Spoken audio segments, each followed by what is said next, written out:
Imagine living your life after 50 and feeling energized and excited about your future. Welcome to the Women in the Middle podcast, the podcast for women who are ready to figure out what they want and create the life they deserve. Here's your host and master certified life coach, Susie Rosenstein. Hey there, today's Encore episode is all about introverts rocking midlife. Let's go. Welcome back to the podcast Women in the Middle. I'm your host, Susie Rosenstein, your master certified coach, midlife mentor, and I am so glad to be here with you again for this week's Encore episode about when introverts choose to flourish in midlife with Joanna Rawbone. This episode was published originally in May 2024 on my other podcast, Women in the Middle Entrepreneurs, The Reality of Running a Business After 50. Have you listened to this show yet? What's so cool about it is that you not only hear about a midlife gal's entrepreneurial journey to where she's at now, but you also hear about how the common midlife challenges affect the way she's able to run her business the way she wants to. And if you don't have a business, it's the same sort of challenges that get in the way of you running your life the way you want to. Things like menopause, caring for senior parents, gearing up when your friends and family, maybe your husband, maybe your partner, may be gearing down because of retirement perhaps, energy changes, sleep problems, grandparent guilt, you name it. You can definitely imagine how this kind of stuff can create challenges for you, especially when you're running a business or when you just have a very tight timeline. Like you could even have a serious volunteer commitment or serious family commitments. Whatever it is, even making a doctor appointment sometimes, when this stuff comes up, it becomes a problem. My guests are just so candid and authentic when they share about how they problem solve around these issues and still run their businesses. It's so good. So Women in the Middle Entrepreneurs is also on my website, iTunes, Spotify, and all the podcast places. Anyway, every once in a while, I share one of these episodes here on the Women in the Middle podcast. Way back in January 2020, though, on this podcast, I also interviewed another guest about introversion, and it was really popular. It was episode 133, Honoring Your Introversion in Midlife with Caroline Wood. So if this is up your alley, you can check that out too. And of course, I'll put the link in the show notes. Also, you may notice that my voice isn't up to snuff. And that's one of the reasons that republishing a popular episode from the past comes in handy, because I wasn't this scratchy when I interviewed my guest today. So we'll be taking a deep dive on when introverts choose to flourish in a second, but just quick, I have something new and exciting to invite you to. It's called the Midlife Happiness Jumpstart Experience. It is perfect for you if you're ready to feel lighter, brighter, and more you. In this 14-day experience, you get tiny science-backed actions that help you boost your mood, shift your mindset, and rediscover what makes you happy. And it's fast. It's all in 5 to 10 minutes a day. It's affordable and designed for busy midlife women over 50, just like you. And it's super easy. Your Midlife Happiness Jumpstart experience includes daily emails, printable tracker, private WhatsApp group, and a group celebration Zoom call. So if you're listening to me in real time, this next group starts on the first of the month. To sign up and get in on this fun new experience with me, go to my website at www.susierosenstein.com and then click on the Shop tab to see when you can join us in the next Midlife Happiness Jumpstart experience. And I can't wait to do this with you.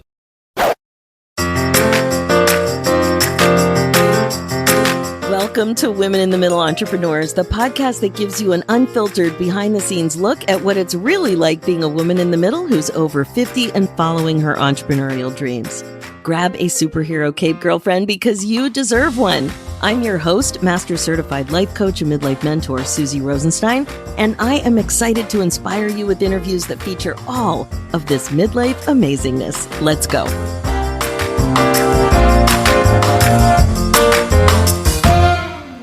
Hey there, welcome back to the show. We have a really exciting interview ahead of us about the quiet ones, or the introverts, and how they always end up being overlooked. I wonder if you can relate to that. Today, you'll be meeting Joanna Rawbone, a woman in the middle entrepreneur who enables introverts to own and play their strengths authentically while rattling the cages of organizations to shake out the bias that favors the extrovert ideal. Now, I know you can relate to that. Welcome to the show, Joanna. Thanks so much for joining us today.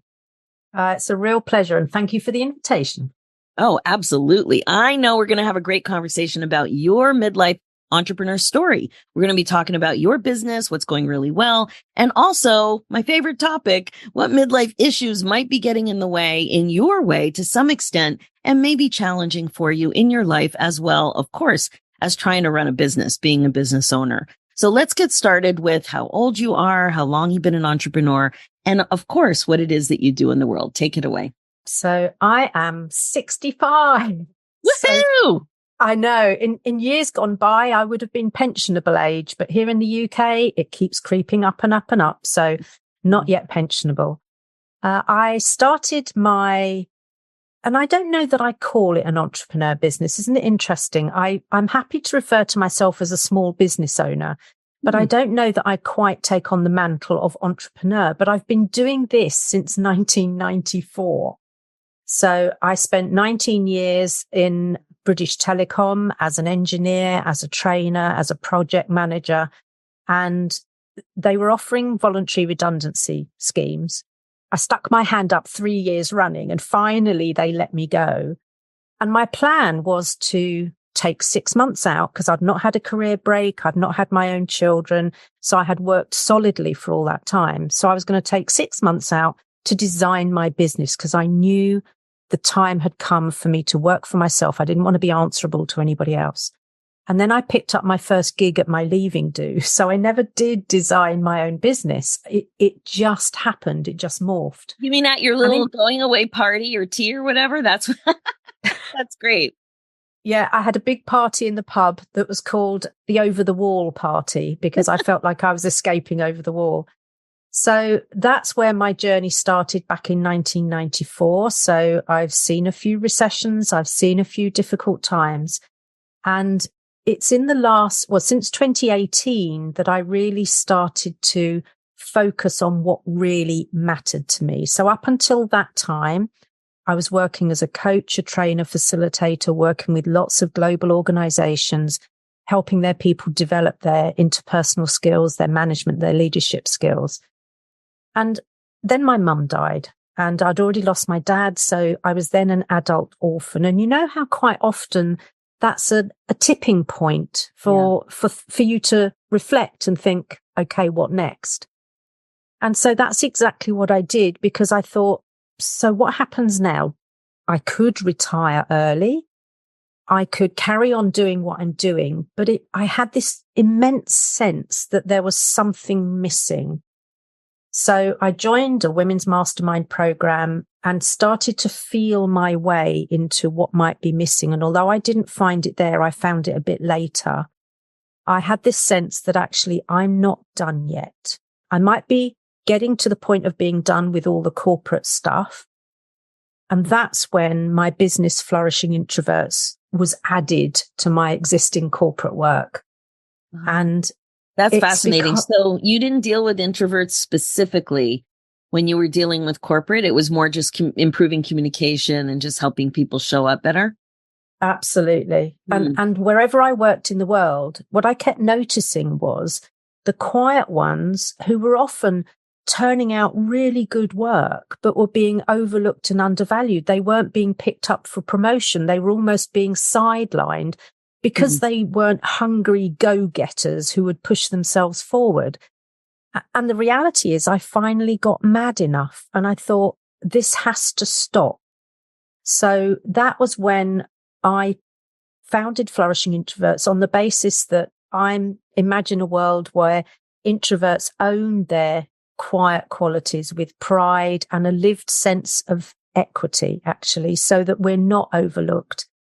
And I did a TEDx talk in 2019, and that part of my business is my legacy piece. Now, so hang on, I'll let go Joanna, of the corporate stuff.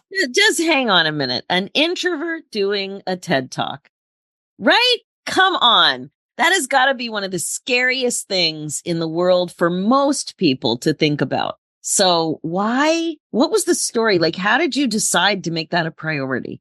I always had this yearning somewhere deep that actually I wanted to do a TED Talk. But, their thing is ideas worth spreading. And for a decade or two, I thought, well, I don't know what idea I've got that's worth spreading.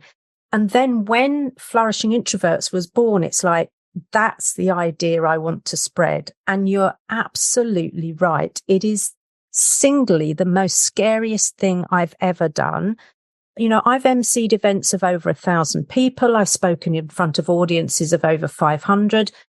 I never shook as much on any of those things as I did standing on the stage talking about something that really mattered to me. Wow.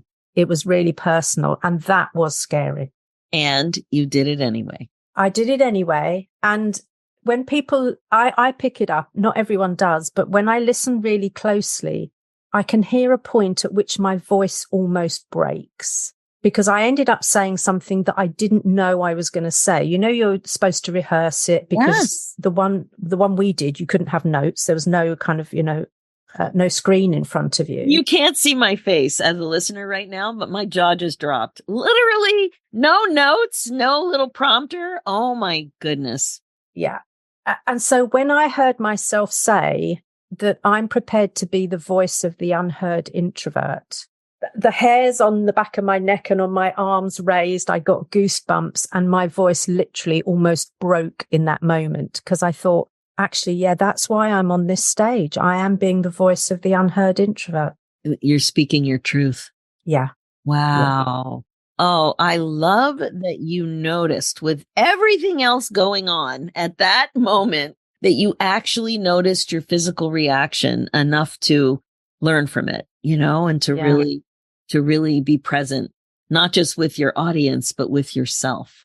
That is something. Yeah. That is something. I'm really impressed. Wow. Thank you. And it's taken me a while to actually accept when people say that rather than go, oh, it's nothing. It's not nothing.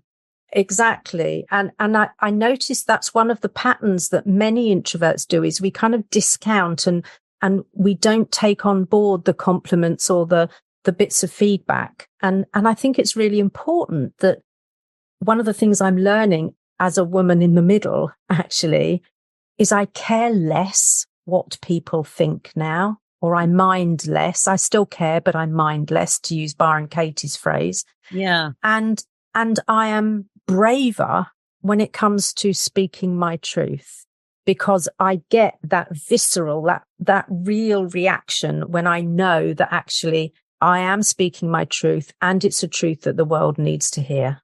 Now, tell me, why does the world need to hear it? Well, gosh, where do I start? Any place you like.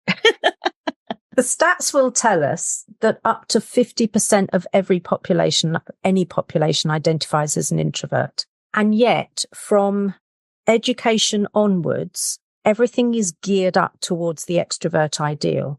So we worry about children in school who don't seem to mix naturally with other kids, and we think there's something wrong with them. What we don't realize is that they will already have those introvert tendencies at that tender age. And maybe what they're doing is recharging their batteries before their next class. So they don't need to mix. What they need to do is recharge. And that carries on right the way through the education system on into the workplace. So most organizations, in my estimation, are missing 50% of the talent of their people. Wow. Because what they're not doing is enabling the introverts to really flourish as who they are.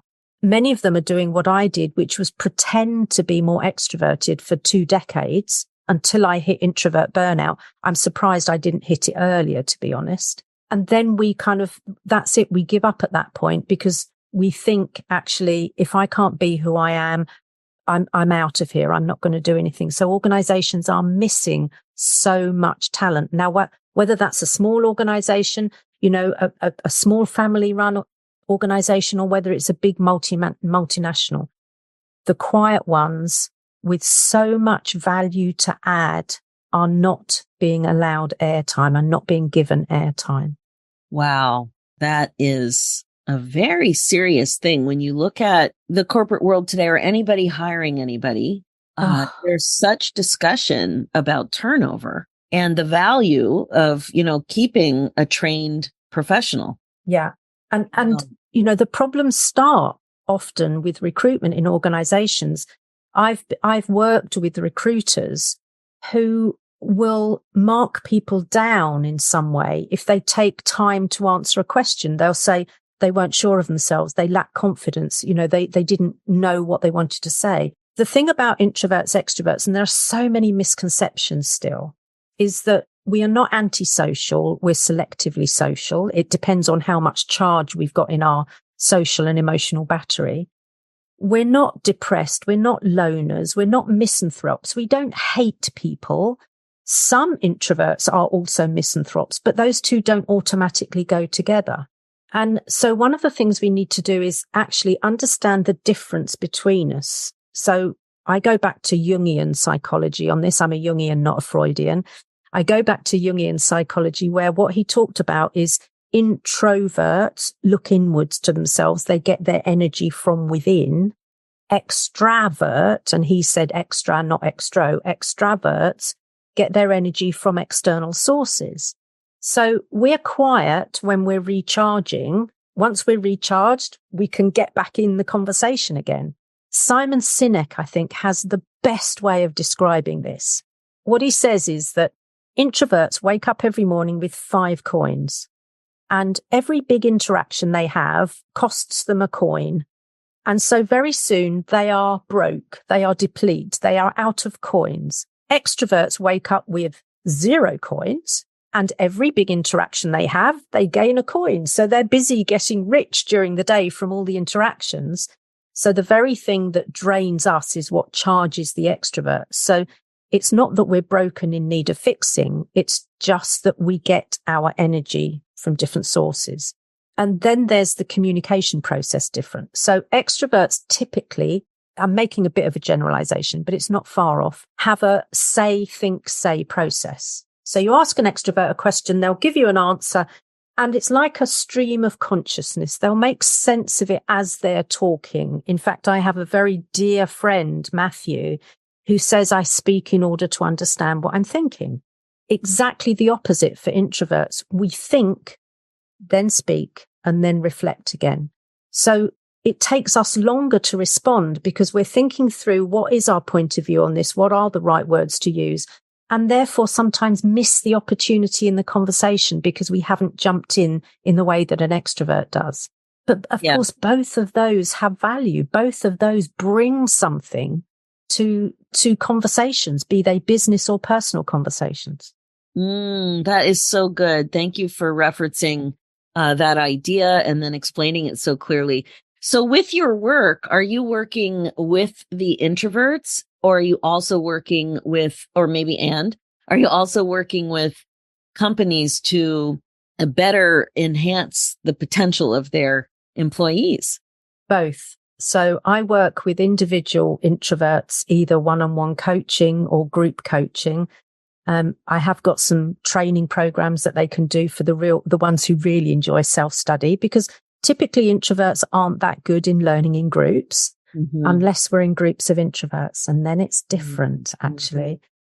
But I also work with organizations and educational establishments, because what we need to do is recognize that the bias towards this extrovert ideal exists in everyday practices and processes like recruitment, like the tendency we have to want to call spontaneous meetings, which work for the extroverts who are doing the kind of, off the top of their head speaking, thinking.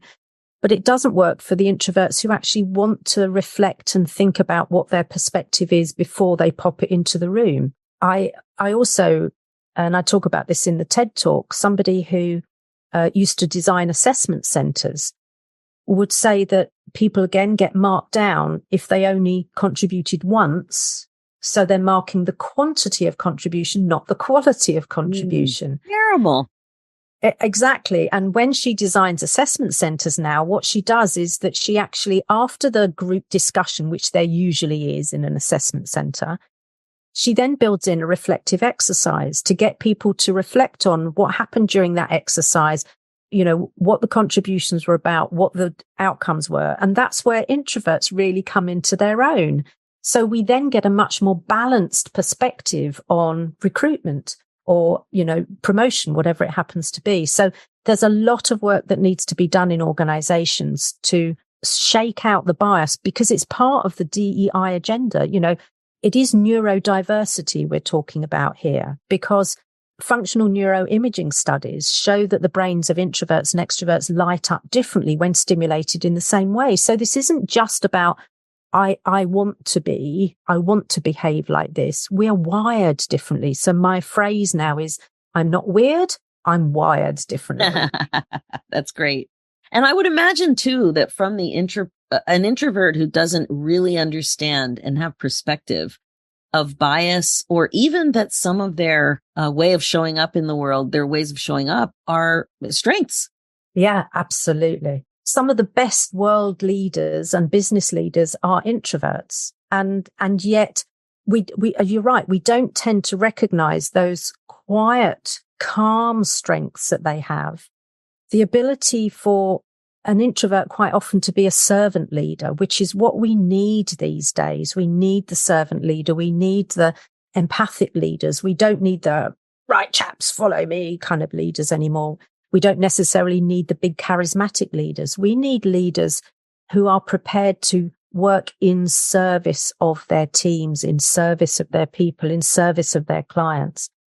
So we really should be getting more of a balance of leadership, so that the quieter ones bring to the fore their followers who may also be quiet, because then we get that richness of contribution. We get to solve problems right at the root cause rather than just the presenting issue, because people will go deep in things. People will reflect. There are so many good reasons to promote introverts into leadership roles. Yeah. And would you say your ideal client is very aware of the problem? Like, do you need to teach what the problem is before somebody hires you? Or is somebody really in having a problem with their introvertness? Introversion, I guess is what you would say. If I'm thinking about individuals, then most of those people know that what makes them different is their introversion. And a bit like me, I didn't find out until my 30s that what made me different was that I was an introvert. And many people I'm working with, it's 30s and even 40s before they get that sense of, oh, so there are other people like me then. I'm okay. So they're aware that what makes them different is their introversion. They have often fallen into the trap, like I did, of pretending to be more extroverted because that's what it seemed the world needed. And they've now reached that point of going, I have more to offer and I'm up for this. So I refer to them as quite often as my sassy introverts. So they've got some sass to them. They've got some kind of a real spark to them. Unfortunately, many introvert groups are filled with people who are saying, I can't answer the phone because I'm an introvert. I can't do this because I'm an introvert. There's no such thing in my world as I can't because I'm an introvert. All I need to think about is how much charge do I need in my battery to be able to do that thing? And then I can. So that's what I help introverts do, is really own their strengths, play to their strengths, articulate them positively. So I remember you wouldn't think so now, I can't stop now, can I? But I used to be told, God, you're so quiet, aren't you? We don't hear much from you. And in the past, I would have mumbled some kind of an apology. These days, I say something like, thank you for noticing. As an introvert, my strengths include the ability to really listen to what people are saying and to notice what's not being said and assimilate ideas. And I can only do that if I'm relatively quiet. So thank you for noticing. Now, all of a sudden, yeah, exactly. The speaker has no idea of what they just asked or what it meant, what it meant that they asked it. Yeah. So good. Okay, Joanna. Now, sounds like everything's perfect, but I know it isn't. No. So tell me what's going on for you in midlife and what classic midlife collisions are going on in your world that are making life just a little bit more challenging, especially running your business. I think the big one for me is sleep. And it's something that post-menopause has seems to have got worse. I had a relatively easy menopause in that I didn't take HRT. I would have night sweats but not to the point where I needed to change the bedding or anything like that. And I still remember delivering courses where I would steam my own glasses up. So all of a sudden I'd be taking my glasses off and kind of waving them around, hoping they would clear somewhat. So that kind of overheating and an actual sluggishness that actually makes it harder for me than certainly when I was a younger business person. I think one of the things, and this sounds awful to say, but now I'm an adult orphan, I don't have the worries of thinking about ailing parents. I don't have that to think about actually, can I travel at the moment for work? Because what if anything happens to mum or dad? So that's in the past, and that was tough to deal with, but that is behind me now. You know what? It's not awful to say it. It's a phase, and we all go through it. My parents died when I was young, but I have step parents, right. But I'm really glad you called it being an adult orphan, because you are. Yeah, and absolutely. My situation's always been weird because technically I'm not, and technically I am. Because my birth parents are no longer with us. But it doesn't sound awful. Everything I do in my work and on both podcasts is really appreciate age and stage.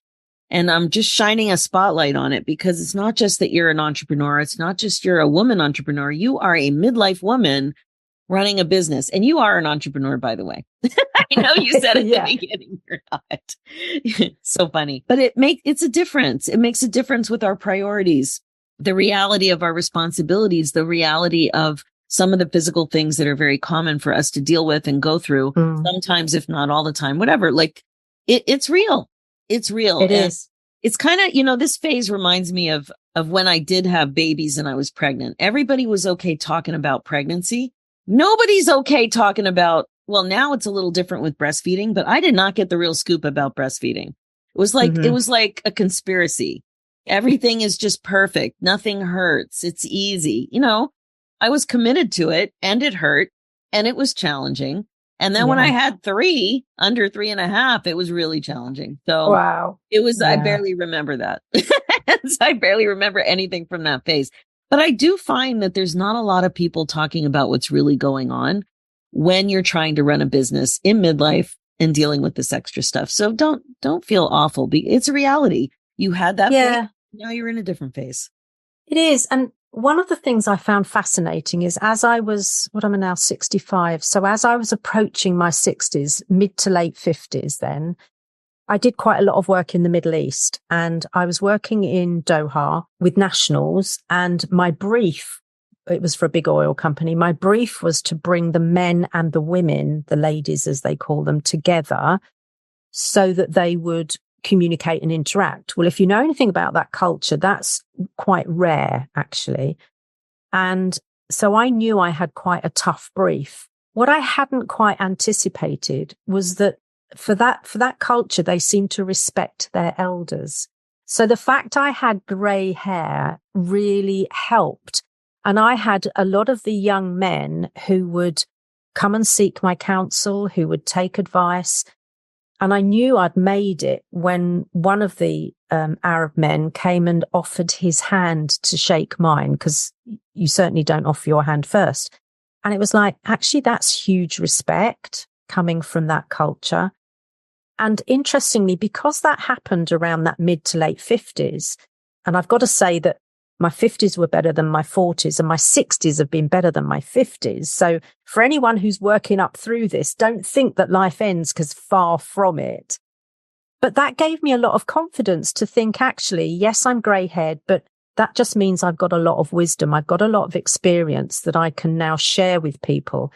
And I have never, ever experienced the invisibility that some midlife women talk about. And I think that's partly because I've chosen not to be invisible. So I think there's a big thing happens here, that we choose how we show up. We determine what attitude we're going to bring to things. And I have never felt invisible, and I can't imagine feeling invisible because I choose not to be. It's very interesting. We think we can control how other people think and act and feel, and we can't, but we can control how we show up. Absolutely. Yeah, really interesting. And I know another thing you mentioned is that you didn't subscribe to the macho goal setting approach. Tell me more about that. Are you talking about the patriarchy, that sort of thing? Yeah. And the whole, you must have a SMART goal, so as entrepreneurs, and I've joined quite a few programs, I've worked with quite a few mentors, and I've been shamed by some fairly big male business mentors who, when they were trying to pitch me for I think one of them was a $24,000 program. And I said, I'd like to go away and think about that, because that's what introverts do. So for anyone listening who has people who say, I'm going to think about that, we're often taught to handle objections, overcome objections. Actually, for many introverts, when they say they want to think about it, they genuinely want to think about it. And it's not that you haven't covered anything. So it's nothing to do with that. It's just that it's our process to go away and do that. So when I said to this chap that actually I want to go away and think about it, he said, so you don't think you're worth investing in then? Mm. And it's that kind of macho approach to business that turns me off completely. Mm-hmm. And so when I'm looking at where I want to be in my business, for me, I work from intention, not from that kind of what's the specificity, what's the measure associated with it. It's actually who and how am I going to be in that when I've reached that point? What's going to be going on for me? How am I going to be feeling? What's going to be going on around me? What am I going to be noticing when I've reached that point?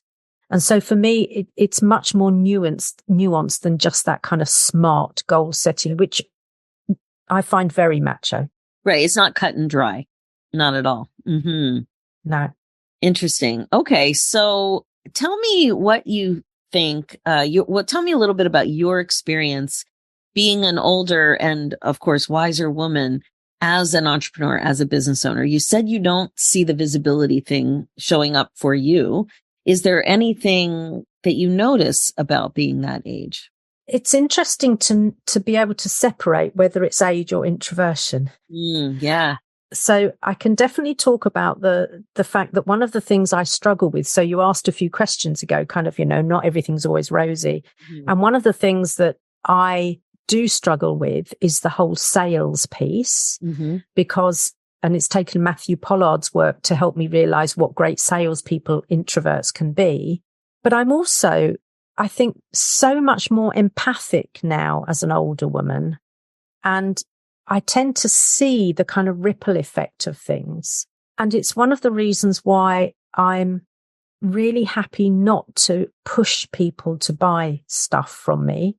I invite them to work with me, and I'm very happy to do that, but I'm not in the least bit interested in, as I say, the shaming thing or the pushing them or even, so much of what we're taught around the entrepreneur space is, have the scarcity piece in there. And so people will create false scarcity, and the value stacking piece where actually I've never seen you offer any of those things. So how do I know that's what it's worth? You've told me that's what it's worth, but I can't buy it anywhere else from you. So for me, it comes back to with age, my ability to be really authentic and confident in the power of my authenticity. I think authenticity is a bit overused as a word, but I know exactly for me that I have to be able to put my head on the pillow if I could sleep and sleep at night, rather than worry about actually, I've spun someone a bit of a yarn, or I've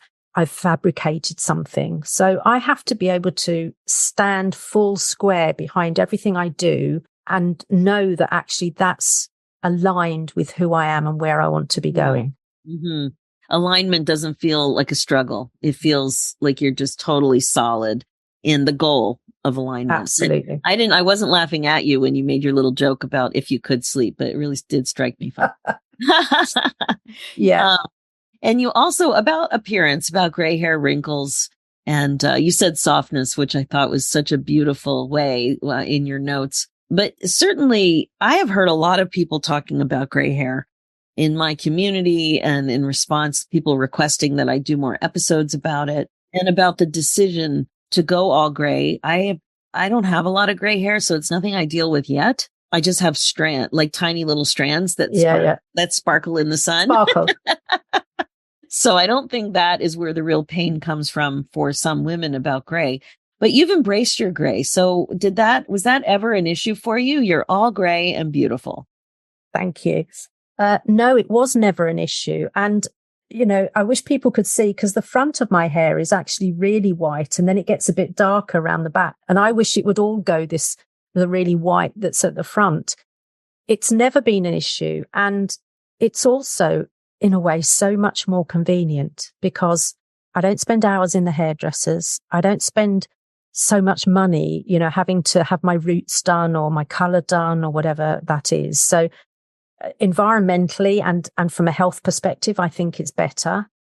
And it makes me smile when I see so many younger women having their hair done grey because it's so fashionable now. It's like hilarious. Absolutely. Hilarious. Absolutely. Yeah. And so, I hear you. Yeah. So I think, it's absolutely everyone's choice. And I would never want anyone to feel that they ought to one way or the other. But I know for me, it's tied in with that authenticity. It just feels like, actually, this is who I am. I can show up much more fully as me with, in the same way that I don't have lip filler or kind of Botox or any of those things. This is me. And if you choose to work with me, you know exactly what you're getting because what you see is what you get. It's funny about this one because with Zoom now, I've never looked at myself more than I have in the last few years. Who looks at themselves this much? But when you have an online business, and what I did notice was that my eyebrows were completely disappearing.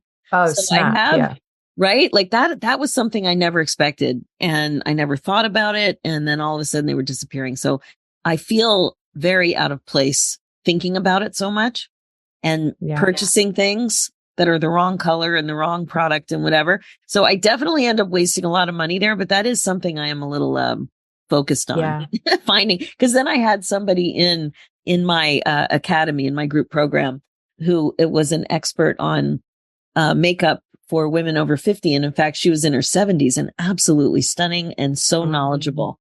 And she talked a lot about eyebrows and absolutely. How they, they really matter. Anyway, blah, blah, blah. That's just something I'm worried about. Well, and no, I get it too. So I've noticed that mine are thinning a lot, and I dye my eyebrows sometimes. I'll use eyebrow pencil sometimes. Because I wear glasses, you can't always see them. So you can now if I raise my eyebrows, but otherwise, you can't see them very much. But what I noticed is when I used to dye my eyebrows earlier, I don't do them so much these days, but when I did, people would always say, "Oh, have you been on holiday?" or "Have you lost weight?" So they knew I looked different, but they couldn't tell me how, because you're right. Eyebrows finish the face. Actually, they're important for features. But whilst we're talking about kind of eyebrows and hair and stuff, the one thing that I found challenging was my hair thinning as I got older. I've heard that. So when did you notice it? It was towards the end of my menopause. So it wasn't in the early stages. It was towards the end. Now, did you find it challenging because you became more self-conscious, or ideas that you had about beauty and hair? Or what do you think it was that bothered you? I think it was that I was just self-conscious, because we do associate youthfulness with bushy eyebrows and glossy locks somehow, a full head of hair. And so I think they are markers of our aging process. But because I am so intent on aging as gracefully as I can, as naturally as I can, it's then about saying to my hairdresser, okay, so how do we cut my hair now so that what wave and curl I've got kind of looks better? So I think for me, it's about, because again, my personal choice, I wouldn't necessarily go for, what are the hair extensions? I wouldn't necessarily go for extensions. I wouldn't either. But it's funny what bugs you and what you end up wanting to take care of, and also how it's different working so much from home. But it sounds like you are out and about more than I am. If you're flying around. Yeah, I'm just starting flying again. I mean, I used to fly a lot before lockdown, and of course it's just coming back again now. Mm-hmm. But as an introvert, so here's an interesting thing. As an introvert, I love working on Zoom. Mm-hmm. Now, I know there's the whole camera thing, and you'll have a lot of people say, I don't want my camera on. But because I also teach presenting to camera, one of the things I teach people is that you have to focus on the camera. If you're focusing on somebody else's face or your own face, you're going to break connection with people. So ironically, I don't see much of my own face because I'm constantly looking at you're looking at the camera. So of course I just looked up. Exactly. I was looking like, oh my gosh, Joanna's looking at me. She's judging me. No. And the other thing is, because I still deliver training via Zoom now, and we used to do it in short sessions, and now we're back to full day on Zoom. When everyone takes a break and it's cameras off, mics off, I get a break as an introvert. Whereas when I'm live in the room, there will be people who say, oh, can I just ask you a question? Can we just this? And they'll go and have a coffee. Yeah. So it's actually better for me working on Zoom. I don't have the travel. I don't have to sit in traffic jams. Yeah, so good. And I get a break 3 times during the day, whereas maybe I wouldn't have done if I'd have been face to face with people. 100%. Okay, one more question. In your notes, you mentioned that you have a goal, an idea, a mission to eventually impact 1 million introverts globally. Now, tell me about that. So my big vision here is that there are extensions of flourishing introverts. There are representatives around the world who are using the methodology that I use to rattle cages, to support introverts. And 1 million is actually quite a small number. You know, when we think about half the population being introverts, that's a drop in the ocean, really. Yeah. But for me, it's a big thing. And at this stage of life, it would, as I say, it would be very easy to say, oh, I'll just work with a few and that'll be good. But actually, I know that I have this bigger piece in me.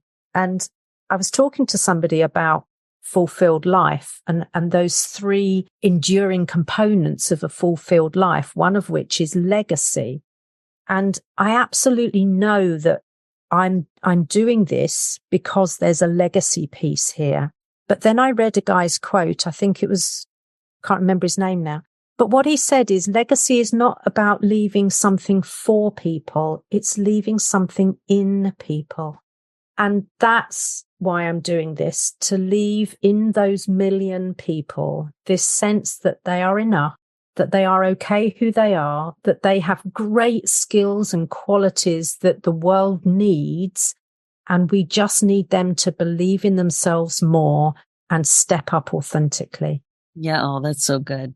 All right, Joanna, how can people best get a hold of you? You're very interested. I know you don't want too many to call you at the same time, but what's the best way to get you? Pretty much everything is on my website, which is flourishingintroverts.com. You'll find my TEDx talk. You'll find my introvert type quiz, which literally just looks at which of the 6 types or blends of introvert are you. There's some free downloadables like mastering meetings, like how to raise an introverted child. And there are little courses available. Everything is available in that one-stop shop. My podcast, my TV show, it's all there. Amazing. Joanna, thank you. You are awesome. Thanks so much for taking the time from your day and share all this amazing information.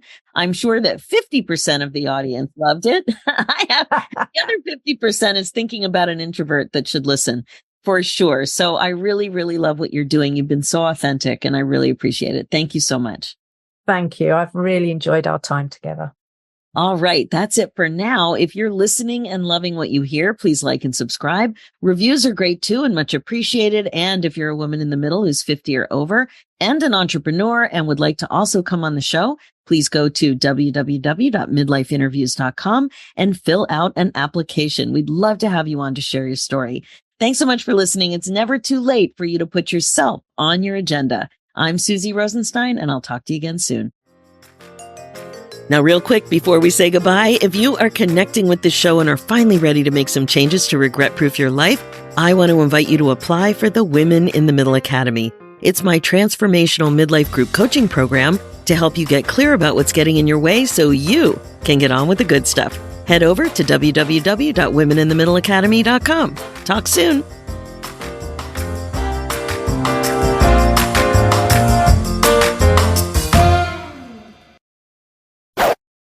Okay, that's it for this episode. Now, as you know, my focus as your midlife coach is to help you waste less valuable time and get on with the good stuff. This is what regret-proofing your life is all about. Remember, being the queen of your brain domain is the best way to be, and midlife transformation coaching is the fastest way to rediscover joy and purpose after 50. My friend, it is totally time to stop waiting for the right moment and start creating the excitement, joy, and fulfillment that you crave. So if you'd like to see if working together is a good fit for you, either in the academy or privately, please reach out to www.talktosusie.com. If you're interested in signing up for the Midlife Happiness Jumpstart experience, go to my website, susierosenstein.com, and click on the Shop tab, and you will see it there. For show notes and links, go to my website again, susierosenstein.com, and click on the Podcast tab and look for episode 421. Let's do this, ladies. It's time for you to put yourself first, one thought at a time. Thanks so much for listening, and I'll talk to you next week.